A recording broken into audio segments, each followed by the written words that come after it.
Hi, my name's Emma Wilson and I work for the Office of Environment and Heritage based in Deniliquin, New South Wales.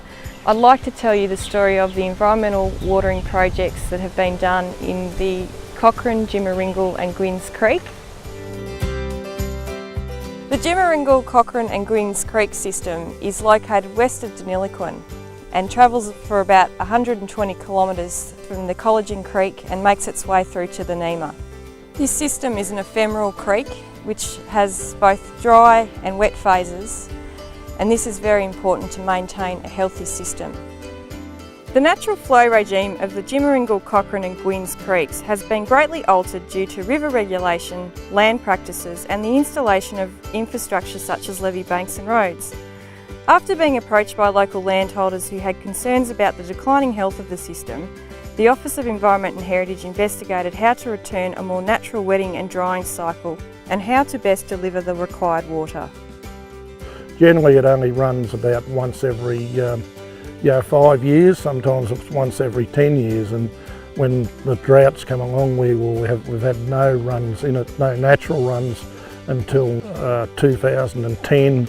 And it ran about halfway down. In the 50s and 60s, with the regular floods of the 50s, it was actually renowned as quite good fishing country because it reasonably regularly got water coming back up out of the Nema River, and so therefore it had a more regular water supply and supported a bigger fish population.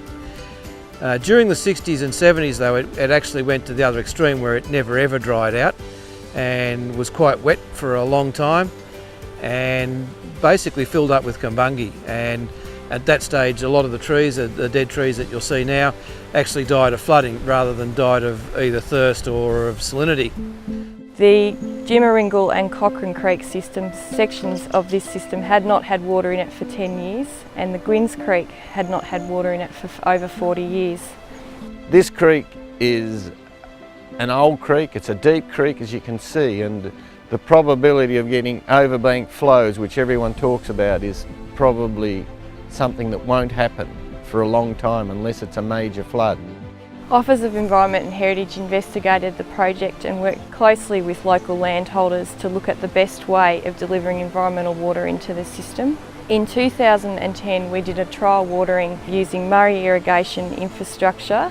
In the first instance we used the Mascott Escape, which can deliver up to 150 megalitres of water a day, and also the Jimaringle 1 Escape, which can deliver up to 20 megalitres a day.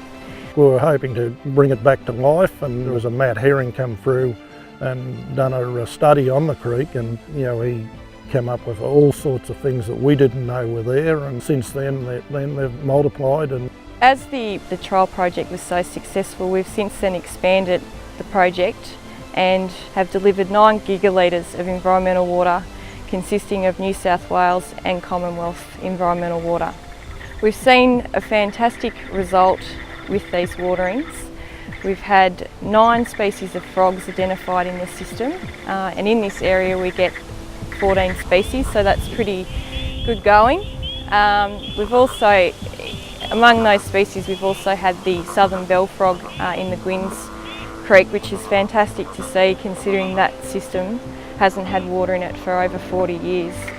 We've also seen a fantastic response from the vegetation community, including new growth of red gums, black box. We've seen lignin growing and in flower. We've also had a lot of water plants burst to life, such as water ribbons, nardoo, milfoil.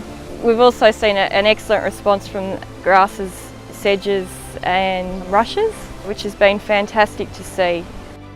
The environmental water we've used here is helping to replenish the seed bank for a number of vegetation species, which will be really beneficial for future waterings. We've also seen a lot of water birds return to the system, including several duck species breeding. We've identified over 20 species of water bird in the system.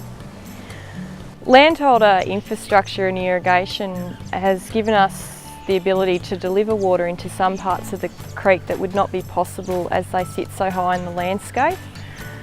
Using landholder infrastructure has been a very efficient way to deliver environmental water to certain sections of the Jimaringle, Cockran and Gwynnes Creek system. And without this infrastructure, there are several sections of the creek that are quite high that we would not be able to deliver environmental water to at the moment.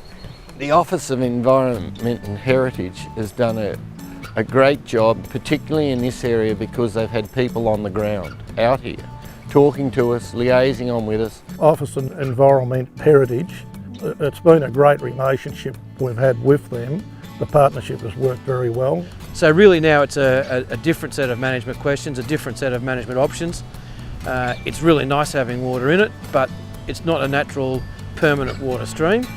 So it needs to go back to a wetting and drying phase. But it has got a future as long as you've got a twofold attack, you know, from state as well as from us, and we're willing to continue because we live in this environment and we value it. Due to the success that we've had in the Jimaringle, Cockran and Gwynnes Creeks, we hope to adopt some of these principles to use in other watering projects across the Murray Valley.